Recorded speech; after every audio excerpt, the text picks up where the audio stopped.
오늘은 철구이불로 불리며 최근 아파트 가격 상승세가 높은 구성남 재개발 구역으로 가볼게요. 시작하기 전에 구독과 좋아요 부탁드립니다. 구성남은 원래 집값이 엄청 비싼 동네는 아니었고 오래된 빌라가 주로 있던 동네죠. 근데 신축 아파트가 들어오면서 주거 만족도가 높아지기 시작하고 그게 아파트값 상승으로 이어졌죠. 물론 잠실까지 한 번에 갈 수 있는 8호선도 한몫하긴 했죠. 아파트 가격이 오르기 시작하니 재개발 사업에 막대한 이권이 생기기도 했는데 오늘은 그 이야기를 해볼게요. 상대원 2구역이에요. 8호선 단대오거리역, 신흥역 인근에 위치해 있고 5,000세대 대단지예요. 지금은 이주가 진행 중이죠. 그리고 시공사는 DLENC였죠. 그런데 어떤 문제가 있을까요? 크게 두 가지예요. 조합장애임과 시공사 교체예요. 재개발 사업지에서 발생 가능한 큰 문제 두 개가 동시에 일어났죠. 우선 조합장이 금품 수수 의혹이 있어 수사 중이라는 거죠. 조합장이 금품을 받는 게 뭐가 문제냐고요? 도시 및 주거환경정비법을 보면 조합장은 뇌물죄에 대하여 공무원과 동일하게 처벌하죠. 뉴스에 따르면 1억 원의 뇌물을 받고 있으며 지난 4일 해임총회에서 가결되었다고 해요. 조합장은 여기에 맞서기 위해 법원에 효력정지 가처분을 신청했고요. 경찰에서도 수사가 시작되었죠. 그런데 해임이 불발될 수 있다는 기사도 있어요.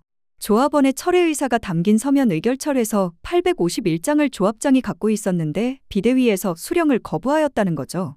그 문제로 재판부는 절차적인 문제가 있다며 조합장이 요청한 효력정지 가처분을 인정한 거죠. 그런데 참 이상하지요. DLENC와 시공사 해임을 놓고 조합이 싸우는 중에 조합장의 해임이라니? 뭔가 이상하네요.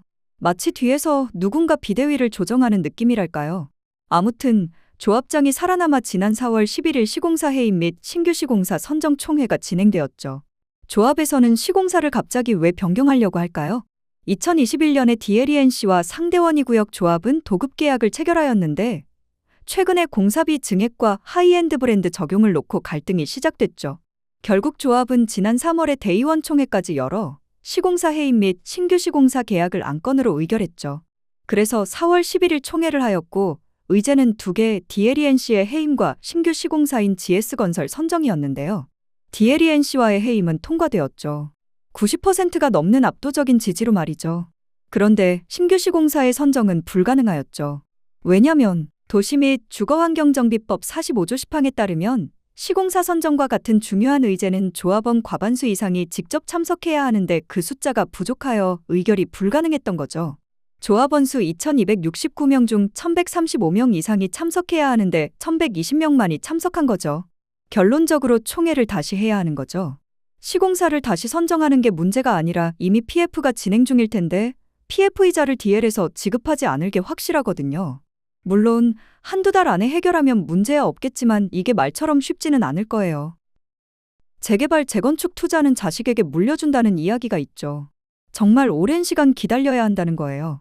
인허가 절차도 오래 걸리고 앞의 사례처럼 문제가 생기면 사업은 당연히 멈추게 되죠.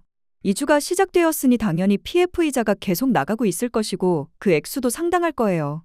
이 정도로 어려움이 있으니 투자를 시작하려면 꼼꼼하게 공부하고 임장도 직접 가보시고 공인중개사도 여러 곳 다녀보고 정말 신중하게 결정하셔야 해요.